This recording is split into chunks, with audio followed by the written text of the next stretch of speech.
Run. Tonight, our dramatis persona include Exile. Can you please give a quick physical description of your character and their role upon this team? Okay. Exile is a social adept, an elf, and the face for this run. An ex-ganger with a rather storied past by now. He was notable for the large facial scar on the right side of his face. It has been mostly covered with a tattoo of obviously magical origin. He will be playing the face for this evening. Alright. So, he's an elf. What's his, face and hair looking at it like at the moment? His hair is black down to the shoulder. His face, again, has a magical key tattoo on it of Force 6, so it is fairly obviously magical when it is active. Yeah, does he have like a narrow face, a wide face? Is it all angular or is it a bit soft? All elf and high cheekbones.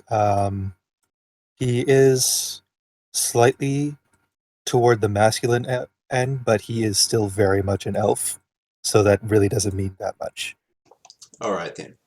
Okay, Tira, can you please give a quick physical description of your character and their role upon this team?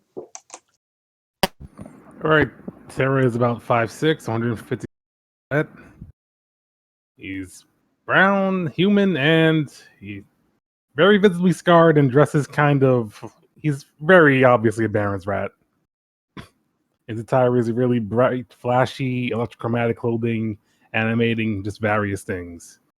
He is a technomancer, which means matrix support and sometimes rigging.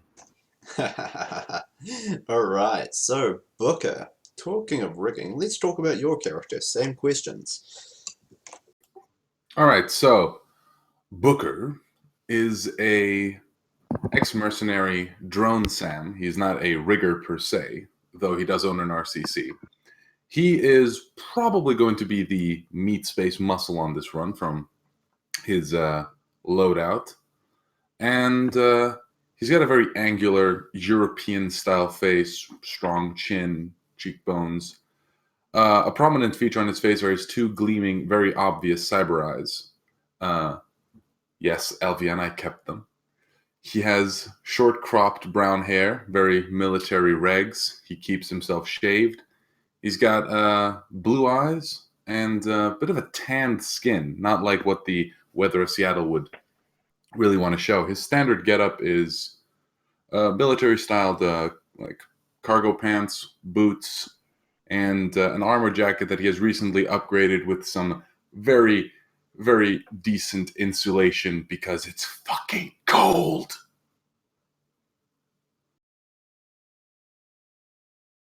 Not at my table, it's only seasonally cold, not, unseasonally cold. Well, I don't know, man. According to the weather in Seattle, like even today, right now, it's like what? -4, -5 degrees Celsius? Yeah, that's like seasonally cold. That's seasonally cold. Hey man, after you spent 3 years in the Congo, that's fucking cold. You just need to get a thicker skin, Ome. Alright. So, keeping going on. Aiden, can you please describe your character and their role upon this team? Sure. So, it's Aden, actually, right? I after the D, but yeah, Aden.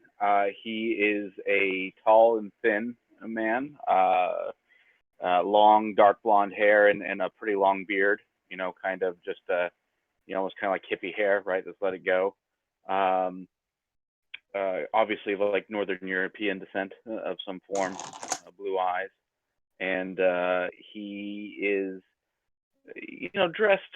I'm going to say like kind of a business casual with like a green coat over everything. You can see some magical symbols on him if you look close, but it's somewhat purposely not meant to be flashy or obvious from terribly far away. And he is the mage for this mission. Good to hear. So it's raining really heavily. You guys are doing whatever you said you were doing in your roleplay prompts. It's Exile. What time of day is it?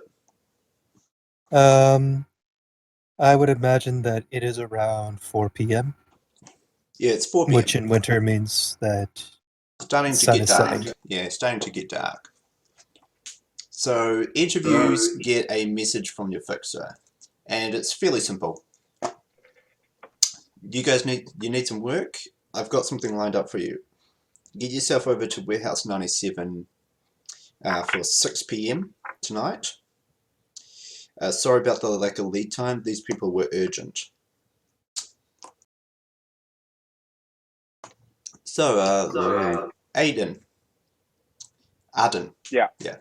Adam. You've got about 2 hours to get yourself from, let's check. You live in Bellevue. Yeah, so you've got 2 hours to get from Bellevue, say about here,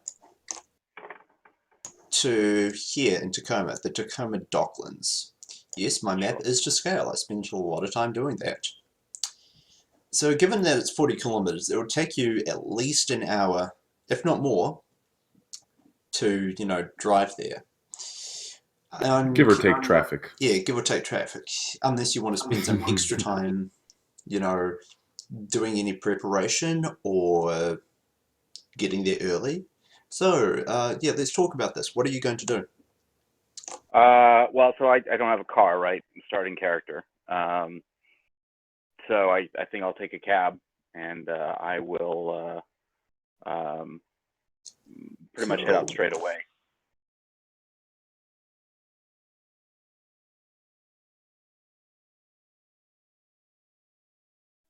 Cool, that costs 53 new yen. Okay. I don't know, you can mark it down on your chart sheet. What kind of lifestyle do you have? Medium? Yeah, you could probably lifestyle it, but yeah, I don't care. It costs 53 new yen for, posterity's sake. Okay.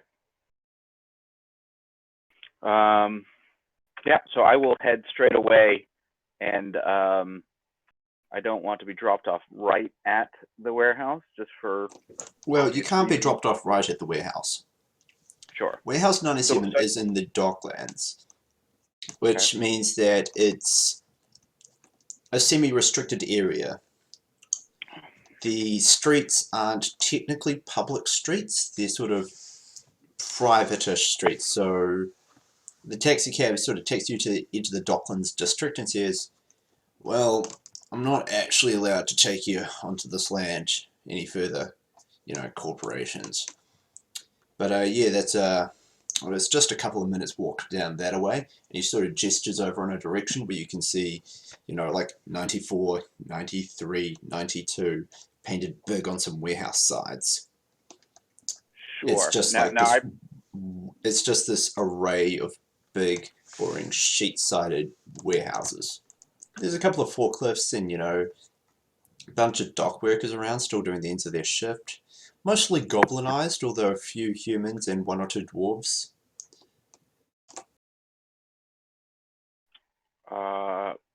Okay. I guess my question is, so I'm probably about an hour early, right? Well, if you're taking a taxi, then you didn't get there in an hour's time. You're like half an hour early. You had to ring up the taxi had to come get to you. Taxi took the slow route. Yeah. Well, that's good in some ways. That means I don't have that much loiter time, really. So then I guess I'll pretty much go straight there, but I'll walk slow. Yeah, okay.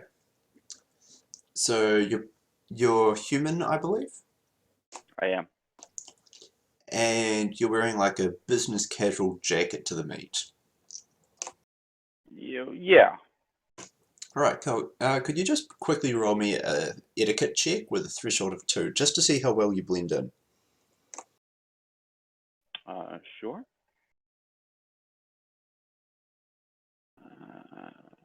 All right, see, so we just do the normal roller here, right? Slash double brackets. Actually, double square brackets, your roll, which will be x, replace x with a number, d6 greater than 5, double close square brackets.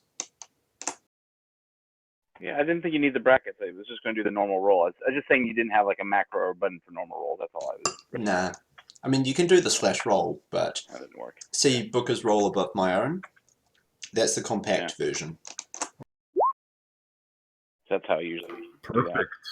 Okay. Yeah, you're a little dressier than most of the dock workers around here, but you might look like a consultant or a contractor or an engineer. You're not out of place is the point. So you get up to, you know, the door to warehouse 97, and there's a big hefty orc standing at the sort of meta-human sized side door. He just like looks at you and goes,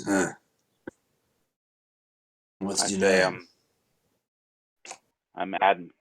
Uh, uh. He looks off into the middle distance, clearly focusing on something now. All right, go on. And he, you know, opens the heavy door and lets you walk inside. This is an active warehouse, and there's crates and pallets and shelves and racks of stuff. There's tanks and boxes and forklifts, and sitting under like one set of work lights, you know, sort of spotlights on a pole sort of thing, yellow, is a small round table with 4 seats sat across it, and across from that is sitting a rather smartly dressed human with another pair of orcs standing behind him. They're, you know, just casually lounging about, but you notice that they've got holsters that unclipped and big heavy pistols nearby. Okay, so they're sitting. These 2 orcs, no, they're sort of leaning up against some boxes. Sure. However, the person you assume is Mr. Johnson is sitting down. So I'll just go up and introduce myself and say, "Hey, I'm Adam. Nice to meet you." Nice to meet you. Please have a seat.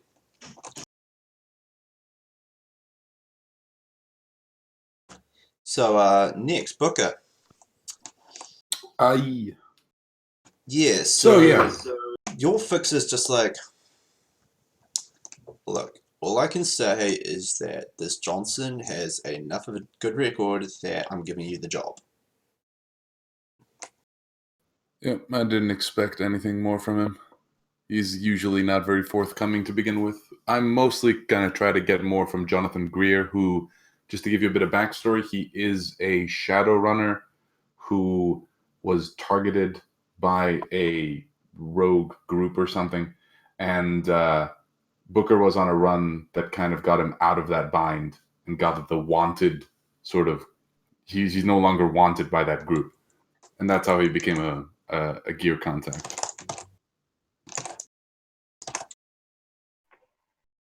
So, yeah, Jonathan Greer is sort of going, yeah, well, I've heard about this guy. He works for a number of small corporations, so you're probably not working for a AAA or a AA. And you're probably not working for any organized crime either, so yeah, it's probably a corp job, for or against a corp. All right. Thanks, Jonathan. See you around then, chummer. And since Booker lives in Tacoma, I assume it's only like a, 15-minute drive from his house to warehouse 97, considering he lives in old Tacoma docks. Yeah, that's pretty true. You're just going So to turn up there early? Yeah, I want to get there about a half hour early, as he usually does on jobs like this. There's not a soy calf nearby, is there? No, there is definitely a soy calf nearby. It's not actually in the area of the warehouses, because it's across the street from the warehouse conglomeration itself. So you can sit down, get a seat, and eyeball the place for a bit.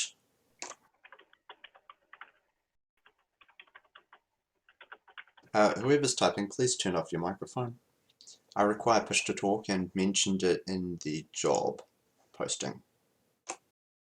Yeah. So since it's so close, actually, he'll get there an hour early, go to the soy cafe.